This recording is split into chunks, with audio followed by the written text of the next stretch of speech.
Hey guys, Pedro's here, and today I bring you a new video about a Blade Blast Chieftain full fire build. It's an amazing character. I have 7k life with max block whenever I have my Tempest shield up, as you can see right here.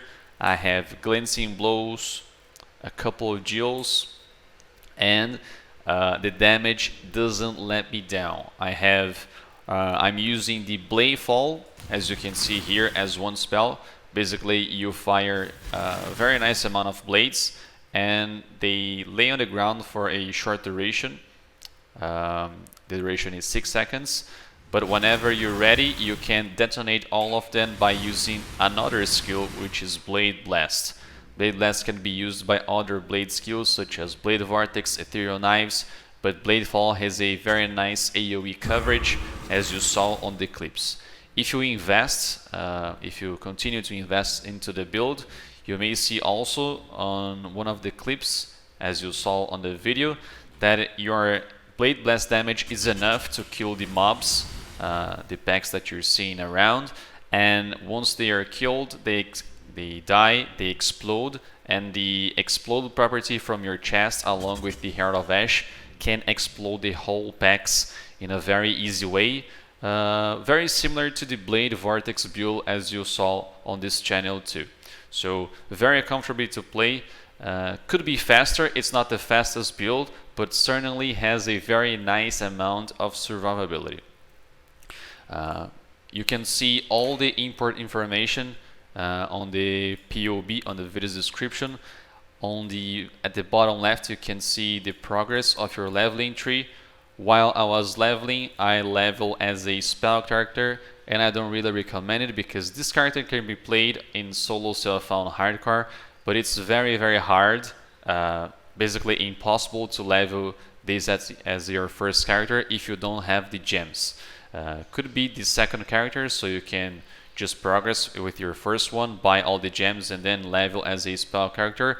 But what I really recommend is to level as a melee character, especially if it's your first character in the league. You can also find a melee X6 tree here, so you will level as a melee character, and as soon as you hit the X6, you can buy all the gems you need, then switch for all the gear that you may need as well, and then actually play the build with the skills that we are using. Okay, on the notes section you can find some recommendations on your gear and some gem recommendations as well once you're leveling as a melee character. As soon as you hit Act 6, I have a few recommendations here as well, but it's mainly the gems that we are using on the build itself. Okay, so make sure to check it out. There's valuable information there. One thing that I could be talking about is the helmet here. What you can do, apart from the nearby enemies have minus fire res, you can craft the shaper version of it, which basically is a pseudo 5 link, and it comes with the consecrated effect, which will increase your Bladefall damage, because as you could see on the video clips, we have so much damage that we can kill with the Blade Blast sometimes, but whenever you're using Bladefall, for example, in Delirium maps, it has a very nice AoE coverage without the conk effect. So just have that in mind. If you have the Shaper version and play with the level 20 or level 18 whenever you can get consecrated effects, it will increase your damage, but it will also reduce your AoE. So just have that in mind. Maybe craft one for yourself or just buy one. Try it. If you like it, just use it. Or if you don't, just then go with the nearby enemies have minus fire res, which is a Warlord helmet. For the wand, very simple. The main thing here I would say is the cast speed to make the build more comfortable to play. Try to get around 22, 23 plus, at least 20%. You could also have a +1 level of all physical spell skill gems or all spell skill gems, because it will increase your damage by a lot, with a suffix open. So you can craft the trigger instructed spell when you use this skill, and then you will be always using the Tempest Shield with a Conviction and Inflammability. Those two here will increase your damage by a lot, especially against bosses. But the Tempest Shield, like I said before, it will make you max block. We only lack 3% of block attack damage. Once you use a skill, it will then at some time cast the Tempest Shield and will make you max block whenever the Tempest Shield is up, which is basically all the time. About the chest, the enemies explode. It is a very nice property modifier for you to have, but if you also can, if you have the opportunity to craft or to buy a frenzy charge on hit, it will increase your damage too, which I recommend also you to watch the previous video on this channel. It's in Portuguese audio, unfortunately, but the main idea there is that you use the Awakener Orb craft. I also have an Awakener craft video, which is in English audio, so you can also see on the channel. Just type there on YouTube Speedos Awakener Orb craft. You can also see how to craft a chest like this. About the try to get as much dex as you need on your gear. You can get on your rings or on your amulet, for example. The rest is basically life and resist. You can also have the modifier gain physical damage extra fire. This helps also with your damage, but mainly is life and resists. The belt is life resist. The boots have movement speed also. These gloves also life and resists, but it has the increased damage with hits against shield enemies, which is nice as well. Try to get one if you can. About the flasks, they are pretty regular. We have a Wise Oak for penetration, a Life Flask, a Enduring Mana Flask, Cinder Swallow, and Quicksilver. What you can do when fighting Sirus, for example, you can replace one of your flasks for another Eternal Mana Flask, because when I was fighting him, you'll see in a few moments that I lacked of mana. So you can replace one of your Quicksilver, for example, with another Enduring Mana Flask. If you want some more damage, you can also replace the Divine Life Flask with a Sulfur, for example, because if you already know the mechanics of Sirus, you'll see that you have plenty of life, plenty of regen from the Enduring Cry, and also plenty of regen from your endurance charges. Our Ascendancy allows us that. We constantly gain endurance charges, and this helps us a lot with our life regen. So very nice opportunity there to replace your flasks and then have a more comfortable fight as well. So I think I covered the main idea of the build here.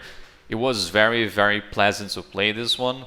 Like I said, I've died 6 times. One was in the normal lab because I was trolling with the stream. Another one, another couple ones were the times that I was trying to expand the limits of the build, trying to see how much it could handle. For example, I was doing the Cortex, carrying one guy, so the Cortex boss has a lot of life. So eventually I ran out of mana, was walking around. The arena was a very messy one, so I died. So, but what you can see here is that it is a very, very high defense build. You could play on the solo self on hardcore if you feel like. So yeah, pretty much that's it, with a very nice damage as well. So make sure to check the POB, and if you have any further questions, don't hesitate to come by and then ask on Twitch. Alright, so thank you very much for watching. I hope you guys enjoyed the video, and see you next time.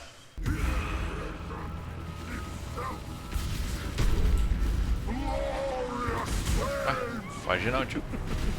What's this? A real challenge?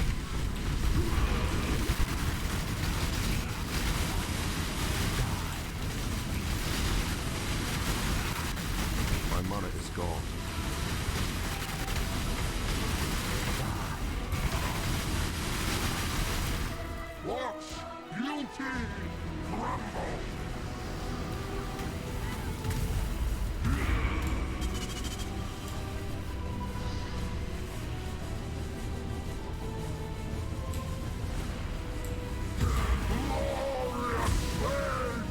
The others found strength in their projections. They became reliant on them. I cannot do this yet.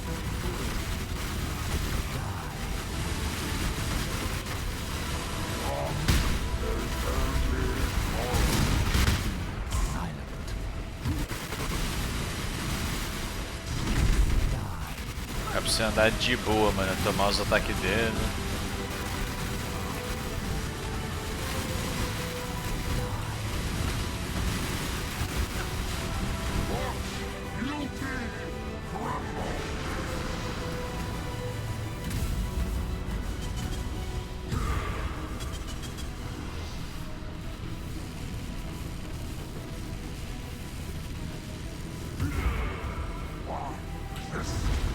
Life really interesting enough to warrant all this pain.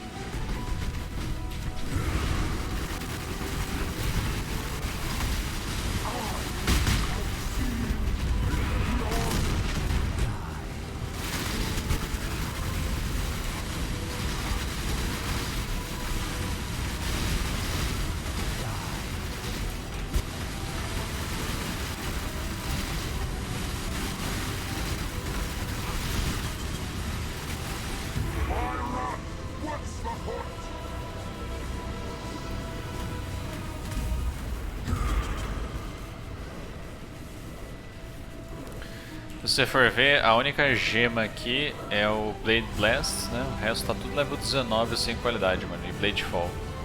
Então 21. O resto tá 19 sem qualidade. Dá pra subir muito o dano ainda.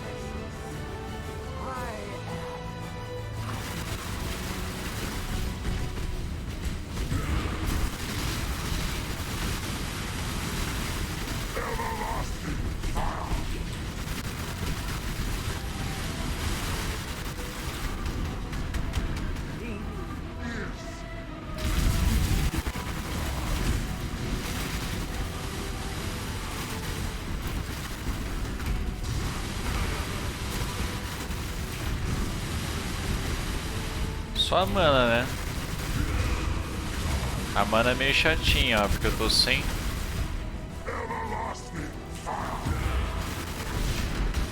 mana is gone.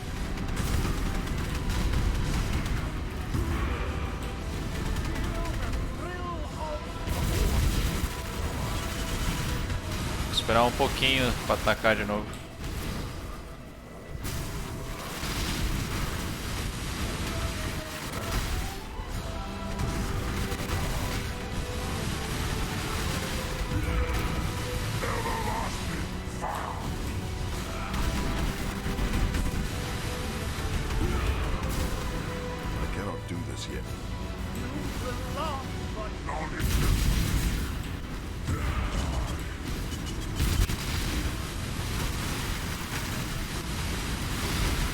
O que tá limitando o dano desse char é a mana, velho.